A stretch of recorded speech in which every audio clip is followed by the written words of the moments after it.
दरअसल पश्चिम बंगाल में बहुत ज्यादा चर्चा है, खासतौर पर एसआईआर की। ममता चुनाव आयुक्त से मुलाकात करने के लिए पहुंची और सबसे बड़ा मुद्दा वही एसआईआर, जिसको लेकर एक बार फिर से उनकी तरफ से कई सवाल उठाए गए।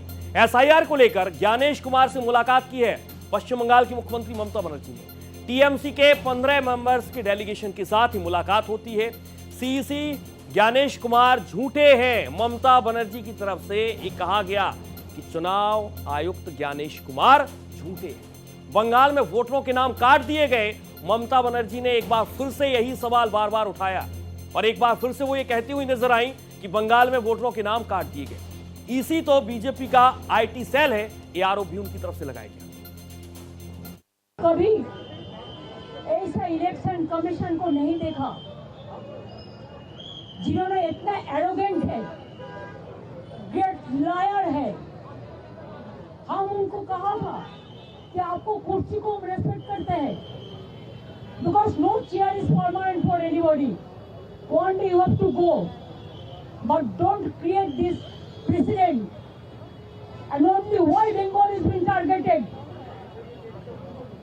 लोकतंत्र में इलेक्शन होता है, डेमोक्रेसी का फेस्टिवल, और आपने क्या किया? पहले 58 लाख लोगों को बात दिया, निकाल दिया, और उनको आप डिफेंड भी करने नहीं दिया। एआई का नाम पे शिवा खन्ना कौन है? वो इलेक्शन कमीशन का कोई नहीं है, बीजेपी का आईटी सेल का है। और बंगाल में एसआईआर पर आर पार की लड़ाई चल रही है। इस लड़ाई को एक बार फिर से हम आपको समझाते हैं। बंगाल में एसआईआर पर ठनी है और दिल्ली में ममता बनर्जी। एक तरफ सीईसी ज्ञानेश कुमार से उनकी मुलाकात, टीएमसी के 15 मेंबर्स का डेलीगेशन यहां पर पहुंचा, मुलाकात की, बातचीत की, और वही राग उन्होंने अलापा कि आपने एसआईआर के माध्यम से नाम काट दिए।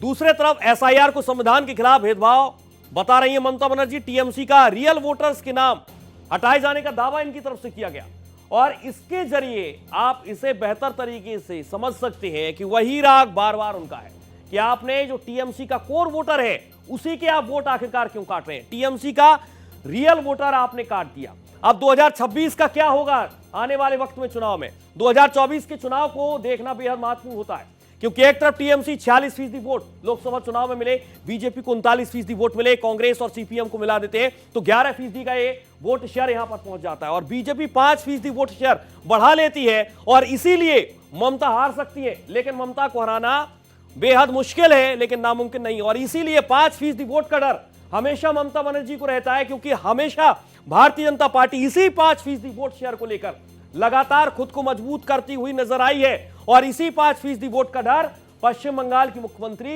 ममता दीदी को रहता है और इसी 5% के इर्द गिर्द बंगाल की सियासत इस वक्त नजर आ रही है। दूसरा फैक्ट आप समझिए, बंगाल में एक तरफ एसआईआर को संविधान के खिलाफ भेदभावपूर्ण बता रही है ममता बनर्जी, टीएमसी का रियल वोटर्स के नाम बार बार हटाया जा रहा है और 15 मेंबर्स के साथ डेलीगेशन के साथ एक तरफ ज्ञानेश कुमार से उनकी मुलाकात होती है, लेकिन आरोप वही है कि आपने टीएमसी के कोर वोटरों के नाम काट दिए।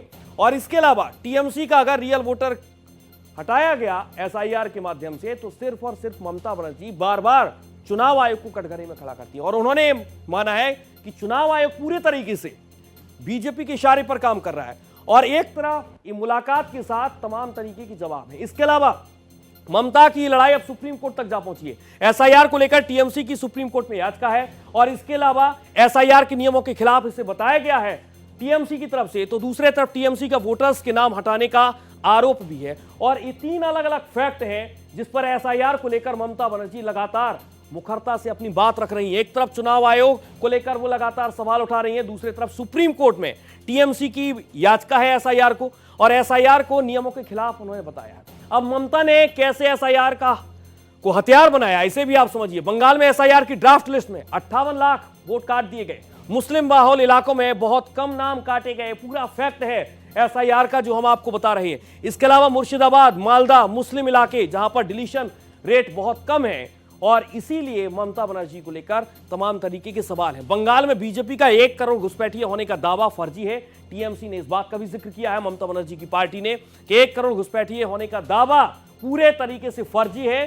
टीएमसी का ही मानना है और बार बार टीएमसी इस बात की ओर इशारा भी करती है। लेकिन इन सब के बीच फिलहाल एसआईआर को लेकर आर पार की लड़ाई जारी है। एसआईआर से लगातार ममता बनर्जी डरी हुई हैं। वोटर लिस्ट से 58 लाख नाम काट दिए जाते हैं और इसी 58 लाख नाम को लेकर लगातार ममता बनर्जी मैदान में डटी हुई है।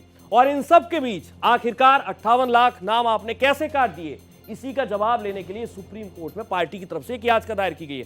बंगाल में एसआईआर की ड्राफ्ट लिस्ट में 58 लाख लोगों के नाम काट दिए गए और इसी ड्राफ्ट लिस्ट को लेकर ममता बनर्जी लगातार चुनाव आयोग से सवाल भी पूछ रही हैं। इन सब के बीच दूसरा फैक्ट आप ये भी समझिए कि 58 लाख जो नाम कटे हैं वो वोटर लिस्ट से हटाए गए हैं एसआईआर के माध्यम से, और इसी 58 लाख के इर्द गिर्द ममता बनर्जी लगातार चुनाव आयोग और बीजेपी को कटघरे में खड़ा करती हैं।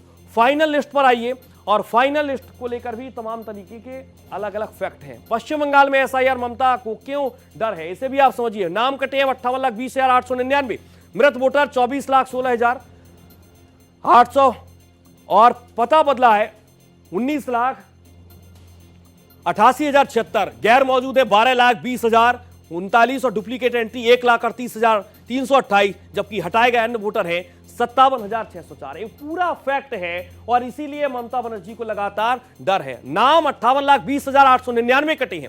इसके अलावा मृत वोटर 24,16,852 है, पता बदला है 19 लाख के आसपास का आंकड़ा। इसके अलावा दूसरा फैक्ट आप समझिए, योग्य वोटरों के नाम गलत तरीके से हटाए जा रहे हैं। ममता बनर्जी लगातार ये भी कह रही है और ममता बनर्जी का ईसी को यानी कि चुनाव आयोग को 5वां लेटर है।